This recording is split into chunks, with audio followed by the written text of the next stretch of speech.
took care of me. And we are live streaming now and recording. So we're good to go when you're ready. Okay, the November 10th Human Resources Committee is now called to order. Why don't we just take a moment of silence?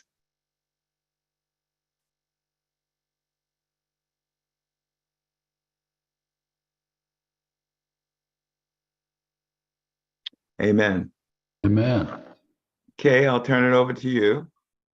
Okay, I think Councilmember Gregory, I think Jennifer sent all of you the minutes from the last meeting. Do you want to move Yes. for approval of those? Move for approval. Do I hear a second? Second. Moved and properly seconded. Any discussion? If not, all in favor say aye. Aye. The ayes have it. Okay. Okay. All right. Well, thank you.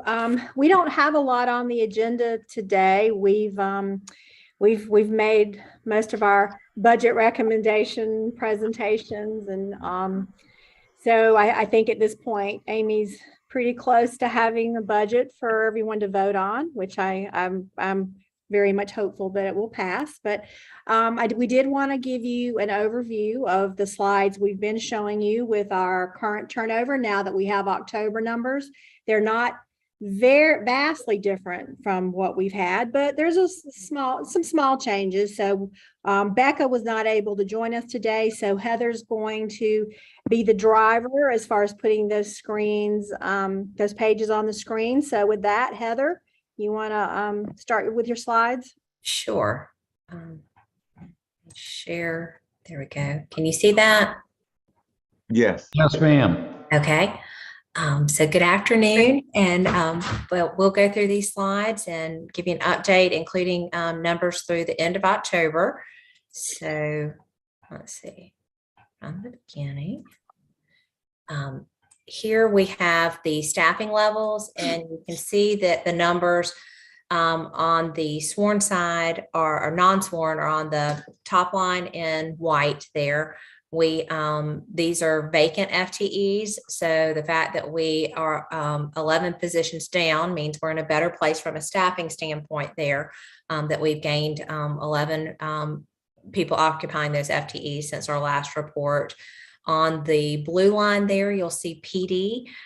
So the sworn side of the police department, they have lost 3 people since then. So three positions up, and then fire at the bottom there in red, their sworn staff, they have gained 1 position or 1 person since that time, since our last report. Here are just another way to view the staffing levels as far as the percentage of filled positions or percentage staffed there. The red line there is the fire sworn. So they're at 94% staffing. That's as of through the end of October, I guess, showing actual data. And then on the blue line there, the police department, their sworn staff at 91%. So you can see that those both have gone down just a hair. And then on the non-sworn side, the white line at the bottom, you've got 77% staffing, so a slight up from September.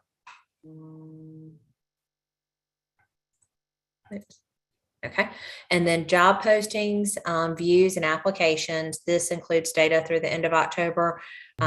We have more people, it looks like, viewing the applications or receive more applications. We've got citywide applications there for a total of 704, and then citywide postings right now of 333.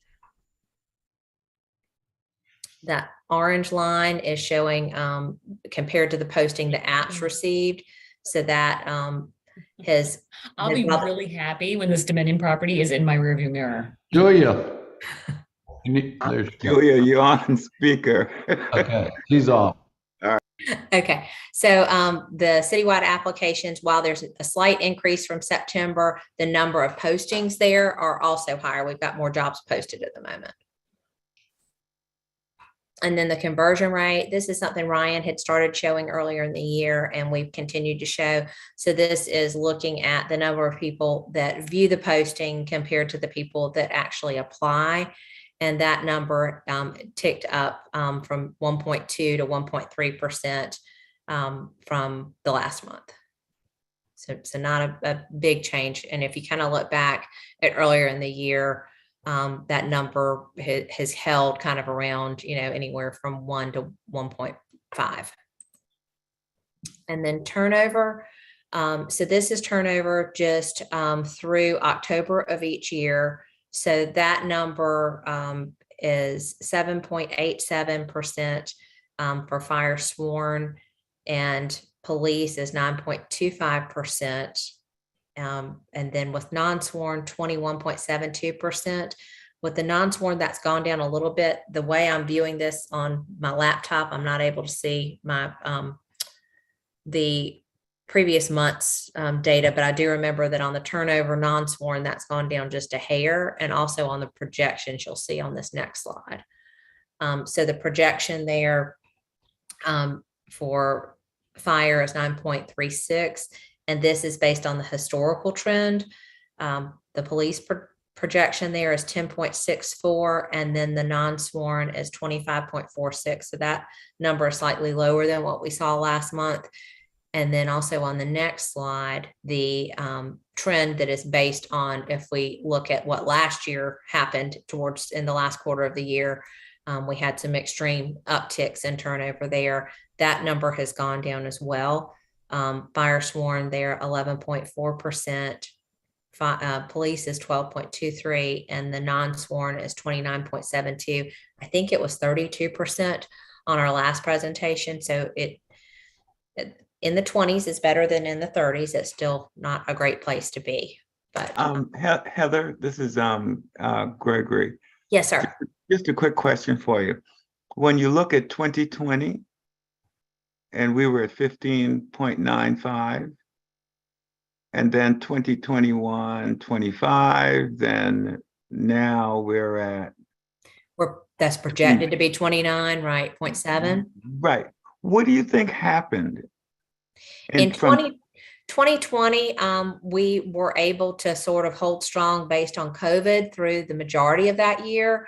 Okay. So I feel like that people who would have normally left us in the first 6 months of the year stayed put, because we were still open for business. They were still allowed to come to work.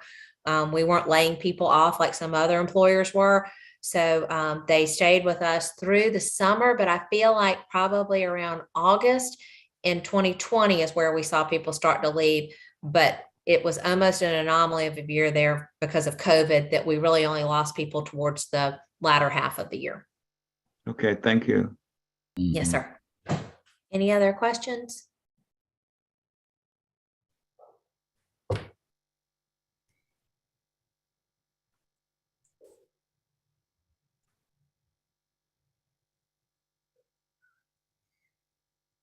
Back to Kay. All right, thank you.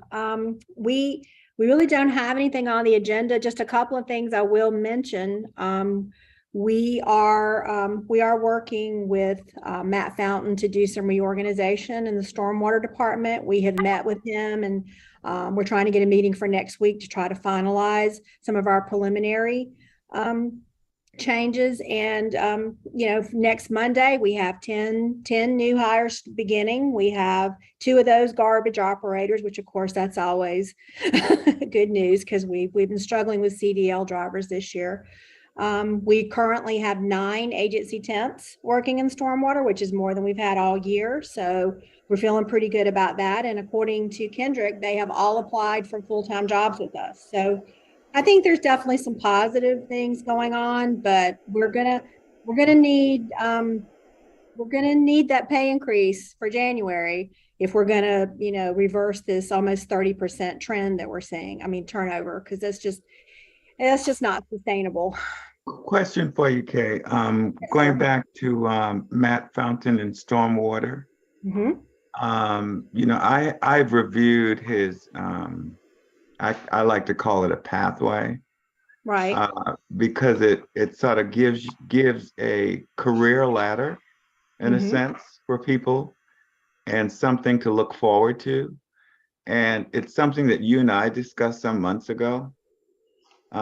Is that something that we're going to be able to emulate across the board at some point, or do we wait until after the pay study? Well, I had a plan. I have a plan in place, I and know. I know. I was hoping. I was a little disappointed we weren't going to be able to move forward with it next year, but I understand that it's a pretty heavy lift doing just what we're doing, and that was going to add another 1.7 million to the budget to do that. So I think that we have to have our priorities, but I feel like I have a good kind of good bones in place, for hopefully for a consultant to come in and maybe they can, either give recommendations to change it, improve it, or maybe they'll have something totally different in mind. But I think that needs to be our priority for 2024. Okay, thanks for that answer. Yes, sir.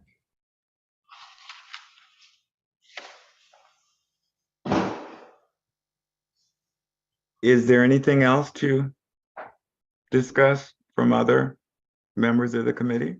Any issues? Mayor, any comments? Well, I was gonna ask Kay and remind that, a lot of examples have been given about the stormwater department, but I think to look at those, any vacancy in the city that's either been vacant for a long, long period of time. The example I always think of is the internal auditor. It's just one person, but we haven't been able to find one. Or a class, or a task. And doesn't matter what department it is. If we got 10 employees that do, well, I'll just use another example, urban forestry in the Parks Department. They've been below 50% staffing level as well. So I want to make sure that we're looking at all, irregardless of the department. If we got a big vacancy, that we're looking at those positions. I know we're going to do the detailed study in early next year, hopefully. But a little extra attention on those positions, I think, is appropriate.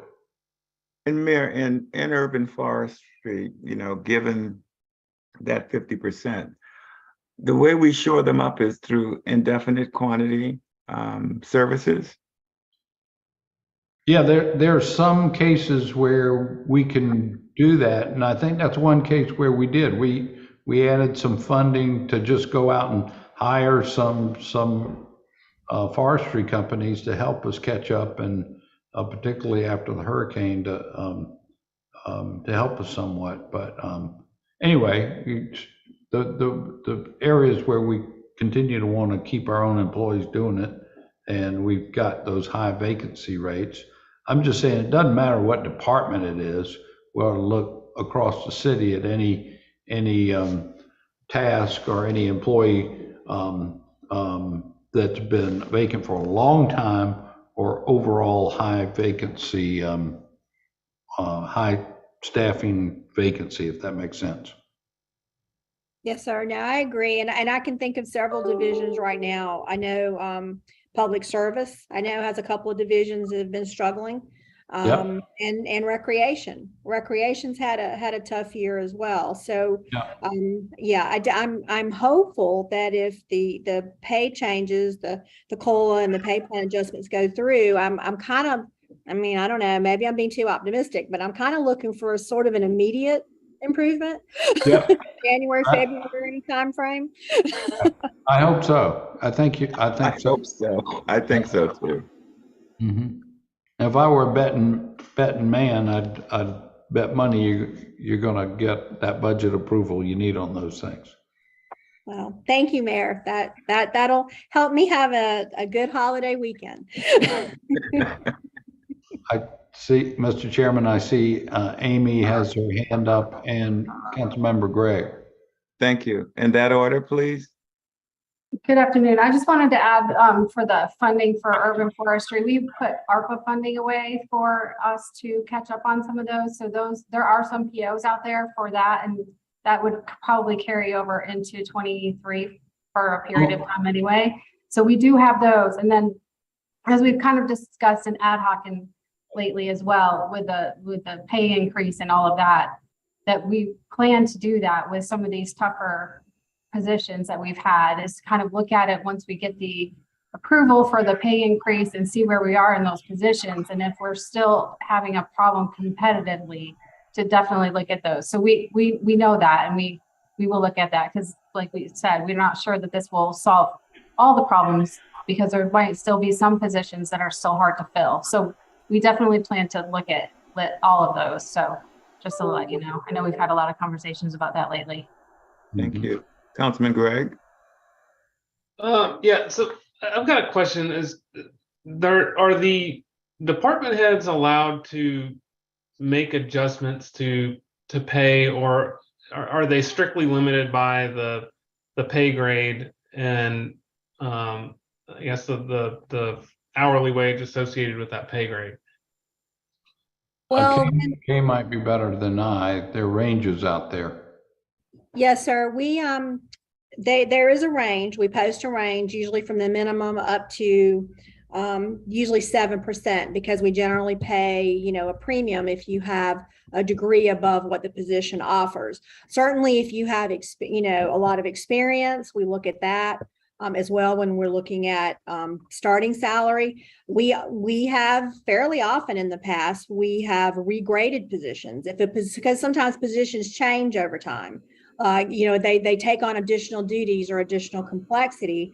And the department certainly can request a review to have the position upgraded, but we have to in Human Resources be sure that everyone within that grade is compensated appropriately, because just to pay equity, we have to make sure that everyone is paid equitably. So department heads can't do just, they can't request or can't, give increases just however they want. It has to be within the city's framework. Does that? So the answer, I think the answer is yes, it's possible, but it's not arbitrary. It's something that is going to have to look at classification, increase in certifications, a host of stuff. I think in order for that to happen, Councilman Gregg. Okay, thank you. Any other questions? Anything else, Kay?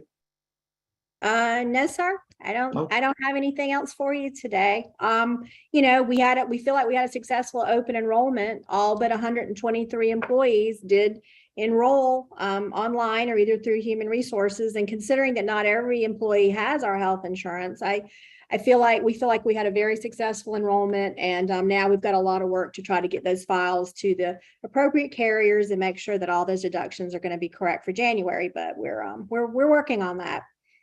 Sounds good. If there's nothing else to come before this committee, do I hear a motion for adjournment? So moved. Second? I want to stay together for the rest of the day. You sure? Don't tell us anything, At least until 5. I'm going to take that as a second. I'll second. All in favor say aye. Aye. Enjoy your weekend, folks, and be safe. Happy Veterans Day. You too.